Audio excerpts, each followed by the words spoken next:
Are weaponizing artificial intelligence to create child sexual abuse material from innocent photos. Federal prosecutors call it a fast-growing threat. Investigators say cyber tips and the technology behind these crimes are both exploding. KCTV5's Zach Fisher has what they're telling parents. The message from federal prosecutors and investigators is blunt. AI is changing how predators are targeting kids, and it's happening fast. We must all work together to stop it. U.S. Attorney Ryan Kriegshauser says Kansas is seeing more cases, part of a national jump in prosecutions. His warning, even fake images are a real crime. Creating, trafficking, and possessing CSAM is a crime.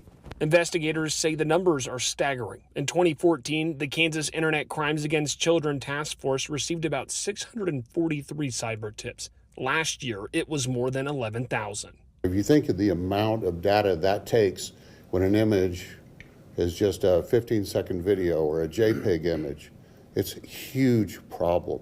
The task force says the surge isn't just from sharing illegal images. Criminals are now making them. The FBI is also warning about sextortion, in which predators use coercion and manipulation to extort sexual images, sexual favors, or money from victims. Child Protection Center CEO Lisa Mizell says as the internet has grown, so has AI-generated abuse content. I think our CSAM numbers, which is, kids who've been exploited on the internet for the most part, those are going up.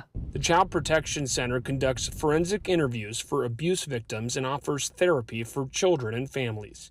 Mizell says prevention starts with parents knowing what to do online and keeping that conversation open. I think it's vitally important for parents to always pay attention to what their children are doing with their phones, online, TV, with their tablets, everything. Investigators tell me that if your child is being threatened or you suspect exploitation, to reach out to local law enforcement or contact the FBI.